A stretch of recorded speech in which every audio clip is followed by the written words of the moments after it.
너는 정말 믿음으로 살고 있느냐? 너는 예수님을 믿는다고 말하는데 그 믿음이 너의 삶의 자리에서 열매를 맺고 있느냐라는 그런 질문입니다. 사실 우리가 예수님을 믿는다고는 하지만 때로는 말과 행동이 다를 때가 있습니다. 은혜를 말하면서도 쉽게 사람을 판단할 때도 있고요. 또 사랑을 말하면서도 정작 누군가에게 차갑게 대할 때도 있습니다.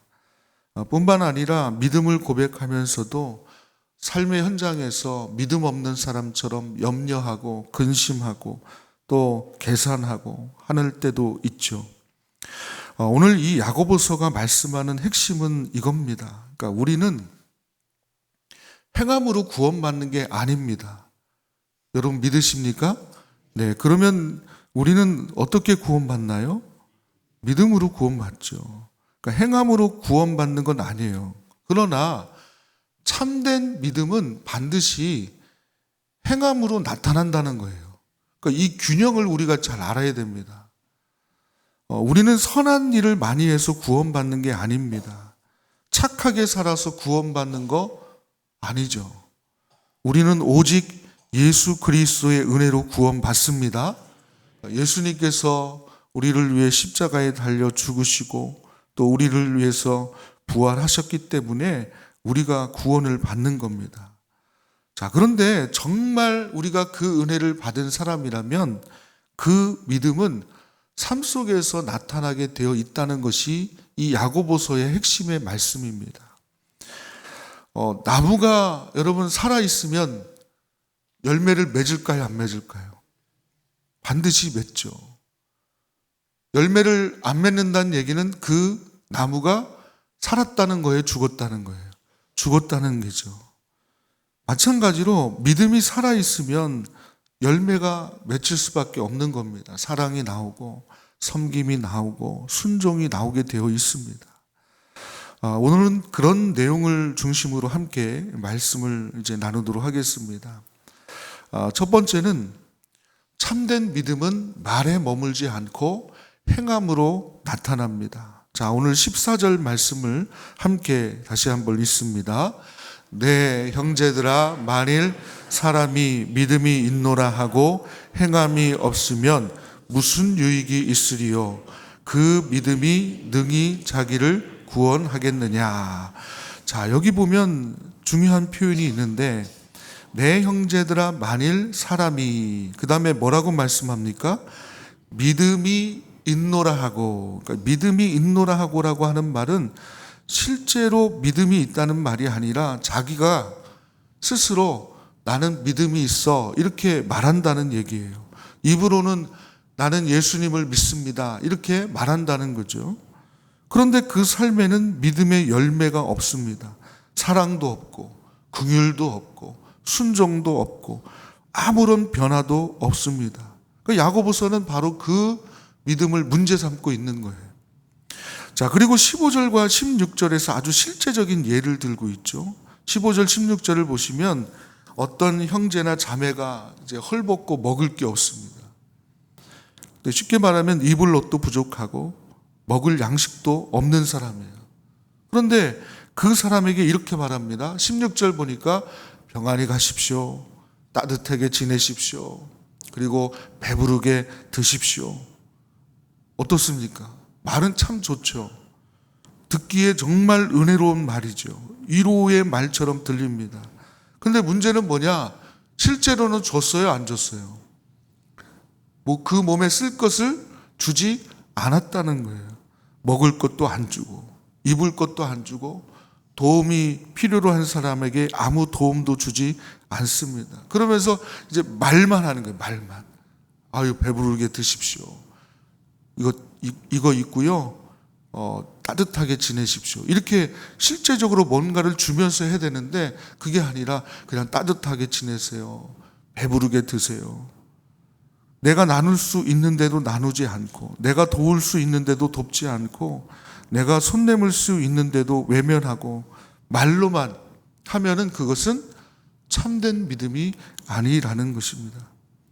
여러분, 진짜 믿음은 말에서 멈추지 않습니다. 믿음은 반드시 행함으로 나타나게 되어 있습니다. 예수님의 사랑도 그렇죠. 예수님은 우리를 말로만 사랑하지 않으셨습니다. 예수님이 내가 너희를 사랑한다 말씀하시면서 그냥 말에서만 그치셨습니까? 그렇지 않았죠. 병든 자를 찾아가셨고요, 외로운 자를 만나셨고, 또 소외된 자를 찾아가셨고, 또 죄인들의 친구가 되어주셨고, 배고픈 무리들을 먹이셨습니다. 그리고 마침내 우리를 위해 십자가를 지셨습니다. 그러므로 예수님을 믿는 우리의 믿음도 행함으로 나타나야 합니다. 우리의 신앙은 예배당 안에서만 끝나는 게 아니라 예배를 드리고 교회 문을 나서는 그 순간, 그러니까 우리의 삶의 현장이 믿음의 현장이 되는 거예요. 자, 한번 저를 따라합니다. 내 삶의 현장이 믿음의 현장이 된다. 네. 그러니까 직장에서 또 일터에서 어디에서든 우리의 믿음은 사랑, 정직, 섬김, 어떤 그 믿음의 열매들이 나타나게 되어야 합니다. 그러니까 우리의 신앙이 진짜 신앙이라면 반드시 열매로 드러납니다. 자, 그 다음에 두 번째로 살아있는 믿음은 반드시 움직입니다. 자, 오늘 17절 말씀을 또 함께 읽겠습니다. 이와 같이 행함이 없는 믿음은 그 자체가 죽은 것이라. 행함이 없는 믿음은 죽었다입니다. 그러니까 이 말씀을 또 오해하면 안 돼요. 그러니까 야고보서가 말하는 건 행함이 있어야 구원을 받는다는 게 절대 아니에요. 성경 전체의 가르침은 분명합니다. 우리는 오직 은혜로, 믿음으로 구원받습니다. 예수님의 그 십자가의 공로 외에는 우리를 구원할 수 있는 건 아무것도 없어요. 근데 우리의 믿음이 정말 진정 살아있는 믿음이라면 반드시 움직인다는 거예요. 숨을 쉴 때 우리가 숨을 쉬는 것도 살아있다는 거잖아요. 우리가 뭔가 이렇게 반응을 하고 움직이는 건 살아있다는 증거잖아요. 그런데 아무 숨도 쉬지 않아요. 반응도 없어요. 아무 움직임도 없어요. 우리는 그 사람을 죽었다라고 그러죠. 죽었다. 시체죠, 시체. 믿음도 마찬가지입니다. 믿음이 살아있으면 하나님 말씀에 반응하게 되어 있습니다. 살아있으면 죄를 깨달을 때 회개를 하게 되어 있습니다. 살아있으면 어려운 이웃을 볼 때 마음이 움직이게 되어 있습니다. 그러니까 물론 이 말은 우리가 뭔가를 완벽하게 해야 된다는 뜻이 아닙니다. 믿음이 있다고 해서 늘 대단한 일을 하라는 것도 아닙니다. 우리는 여전히 부족하죠. 때로는 이기적이기도 하고 말만 앞설 때도 있고 때로는 해야 할 일을 알면서도 미룰 때가 있습니다. 그러나 살아있는 믿음은 부족해도 다시 주님께 나아갑니다. 부족해도 다시 순종의 자리로 나아갑니다. 하나님께서 원하시는 거는 아주 큰 일을 하라는 게 아니에요. 거액을 기부하라 그런 얘기가 아닙니다. 하나님은 우리의 그 작은 순종, 큰 걸 바라는 게 아니라 그 작은 순종에도 하나님은 기뻐하신다는 사실을 기억하시길 바랍니다.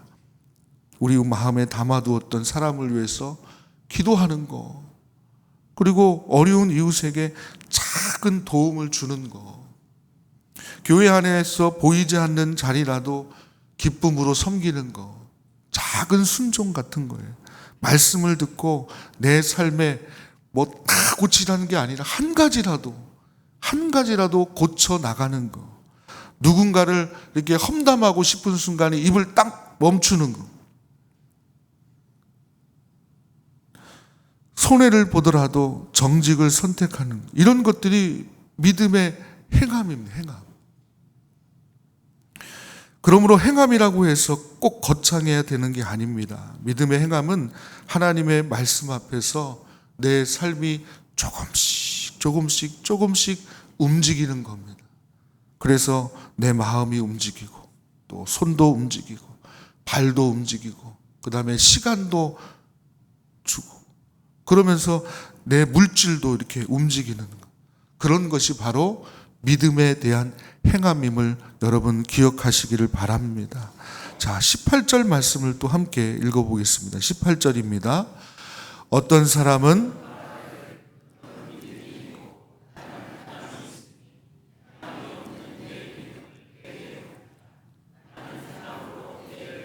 내게 보이리라. 여러분, 믿음이 눈에 보입니까? 믿음이 눈에 보여요? 믿음은 눈에 보이지 않아요. 하지만 그 믿음은 삶을 통해 보입니다. 이게 중요한 거죠. 바람이 이렇게, 여러분, 바람이 불잖아요. 그럼 바람이 눈에 보이십니까? 바람 눈에 보이세요? 어떻게 알죠? 바람이 부는지를? 나뭇가지가 흔들리는 것을 보면서 바람이 부는 걸 알잖아요. 그리고 내 피부에 바람이 이렇게 스쳐가는 걸 보면서 아, 지금 바람이 부는구나. 눈에 보이지 않지만 그걸 통해서 우리가 볼 수 있습니다. 마찬가지예요. 믿음도 눈에 보이지 않습니다. 그러나 내 삶을 통해서 그 믿음은 드러나게 되어 있습니다. 순종의 열매가 맺히는 것을 보면, 사랑이 나타나는 것을 보면, 야, 저 믿음이 살아있구나, 이것을 보인다는 거예요. 우리의 믿음은 살아있어야 합니다. 예배당 안에서만 고백되는 믿음이 아니라 삶의 자리에서 드러난 믿음이어야 합니다. 말씀을 들을 때만 뜨거운 믿음이 아니라 누군가를 사랑하고 섬길 때 나타나는 믿음이어야 합니다. 살아있는 믿음은 반드시 움직이게 되어 있고 눈에 보이게 되어 있습니다. 우리 안에 있는 믿음이 다시 살아나기를 축복합니다. 자, 세 번째로 참된 믿음은 지식에서 순종으로 나아갑니다. 자, 오늘 본문 19절도 함께 읽겠습니다. 19절 말씀입니다. 내가 하나님은 한 분이신 줄을 믿느냐? 잘하는도다. 귀신들도 믿고 떠느니라. 아, 이 충격적이죠. 충격적이지 않아요? 저는 이 말씀이 충격적입니다. 왜냐하면 내가 하나님은 한 분이신 줄 믿느냐? 잘한다. 여기까지는 칭찬이에요. 잘한다. 그런데 바로 이어서 뭐라고 말하면 귀신들도 어떻게 한다고요? 믿고 떤다는 게 떤다. 그러니까 무슨 뜻이냐면 귀신들도 하나님이 계신 것을 안다는 거예요, 모른다는 거예요? 안다는 거예요. 하나님이란 분을, 하나님의 존재를 믿는다는 거예요, 안 믿는다는 거예요? 믿는다는 거예요. 하나님이 누구신지, 예수님이 누구신지, 하나님의 능력을 알아요. 그 능력 앞에 벌벌벌 떤대요, 귀신들도. 그런데 귀신들에게 없는 게 있죠. 뭡니까? 회개가 없어요. 귀신들은 회개 안 하죠. 네. 그다음에 순종이 없죠. 하나님 말씀에 순종하면 마귀가 아니라 천사죠. 귀신들은 하나님 앞에, 하나님의 말씀 앞에 삶의 모습을 행함으로 나타나지가 않죠. 순종도 없잖아요. 그러니까 하나님께 자신을 맡기는 믿음도 없죠. 이 귀신들의 특징 아닙니까? 그러니까 성경이 말하는 이 믿음은 단순한 어떤 지식이 아니라는 거예요. 그러니까 하나님에 대해 아는 거, 뭐 성경 내용을 많이 알고 있는 거, 이걸로만 그치면요, 자, 저를 한번 따라합니다. 나도 귀신과 다를 바가 없다. 그런 얘기예요. 충격적이지 않습니까? 여러분, 믿음은 머리에서 시작될 수 있어요. 그렇잖아요. 일단 머리에서 시작이 되죠. 우리가 귀로 듣잖아요, 말씀을. 들으면 머릿속에 그 내용을 우리가 이렇게 기억하고 또 저장을 하지 않습니까? 출발은 그렇게 할 수가 있는 거예요. 또 입술로 고백도 할 수 있죠. 예수님은 나의 주님이십니다. 이렇게 고백이 됩니다. 그런데 그 믿음이 그냥 머리에서 그냥 들리는 걸로 저장만 되어 있고 이 마음이나 우리의 손과 발로 나타나지 않으면 그거는 아무런 소용이 없다. 귀신과 똑같다. 이런 이야기입니다. 그러니까 결국은 순종으로 나아가야 한다는 것입니다. 결론의 말씀드립니다. 오늘 야고보서는 우리에게 묻습니다. 내 믿음은 살아있느냐? 내 믿음은 삶 속에서 열매를 맺고 있느냐? 저는 우리 조치원교회 성도님들의 믿음이 살아있는 믿음, 열매 맺는 믿음 되시기를 축복합니다. 말씀 앞에 반응하는 거예요. 반응이 없으면 죽은 거예요. 깨워도 일어나지 않으면 죽은 거죠. 반응이 있어야 돼요. 또 사랑으로 움직이는 믿음, 그리고 순종으로 열매 맺는 그런 믿음 되시기를 주님의 이름으로 축복합니다.